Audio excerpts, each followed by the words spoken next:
MP में EVM की अब कड़ी पहरेदारी देखने को मिल रही है। 13 दिन तक कड़ी निगरानी में जहां ईवीएम रखी गई है, भोपाल की पुरानी सेंट्रल जेल में ये ईवीएम मशीनें रखी गई हैं। ईवीएम की सुरक्षा में 200 जवान तैनात किए गए। प्रत्याशियों को 3 दिसंबर तक अपने परिणाम का इंतजार करना होगा, लेकिन इसी बीच ये भी आपको बता दें कि कड़ी निगरानी में ये ईवीएम रखी गई है।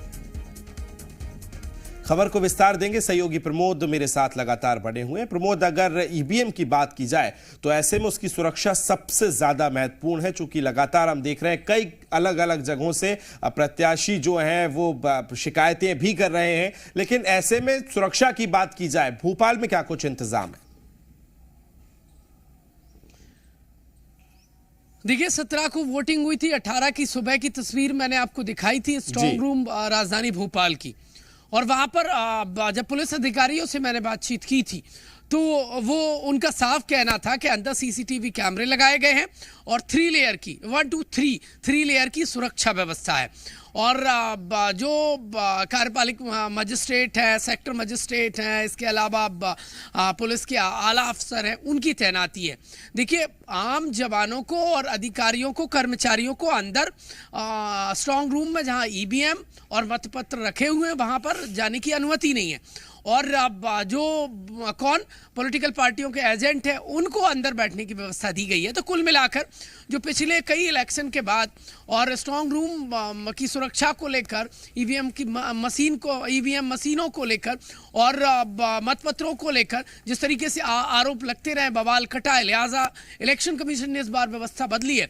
लेकिन इसके बावजूद जो पॉलिटिकल पार्टियों के प्रत्याशी हैं, नेता हैं, वो मानने के लिए तैयार नहीं है और वो किसी और पर भरोसा नहीं कर रहे हैं, क्योंकि भविष्य का सवाल है और इसीलिए वो खुद पहरा देते नजर आ रहे हैं। तस्वीरें कई जगह से मंडला में आप देख लीजिए तो वहां पर जो प्रत्याशी हैं वो पहरा दे रहे हैं। कमोवेश हालात मध्य प्रदेश में समूचे एक जैसे हैं और किसी को भरोसा नहीं है। और इसीलिए देखिए, स्वयं के हाथों में वो ईवीएम की जिम्मेदारी की बागडोर लेते नजर आ रहे हैं, खुद पहरेदारी कर रहे हैं। और एक तरफ कहा जाता है कि नेता कहते हैं कि हमें मतदाता पर पूरा भरोसा है और मतदाता के मन में जो था वो मतदाता ने मोहर लगा दिया, लेकिन अब डर सता रहा है जहां पर ईवीएम रखी हुई है।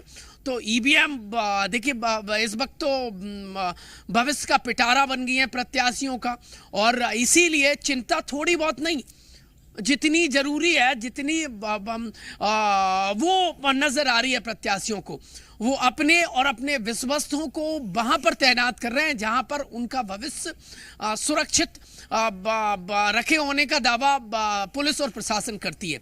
और इसीलिए पहरेदारी 3 लेयर की है इलेक्शन कमीशन की तरफ से जो गाइडलाइन है उसके अकॉर्डिंग, लेकिन बावजूद इसके प्रत्याशी और उनके समर्थक पहरेदारी करते नजर आ रहे हैं। देखिए, हर जिले में एक स्ट्रांग रूम है, तमाम विधानसभाओं की जो ईवीएम मशीन है, जो मतपत्र हैं, वो स्ट्रांग रूम में रखे गए हैं।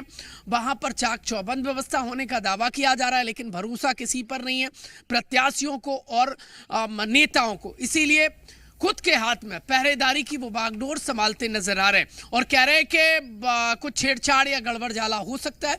खासकर कांग्रेस पार्टी आरोप लगा रही है, क्योंकि सिटिंग गवर्नमेंट जो रही है, जो है, वो बीजेपी की है। बिल्कुल, बहुत शुक्रिया फिलहाल प्रमोद तमाम जानकारी साझा करने के लिए।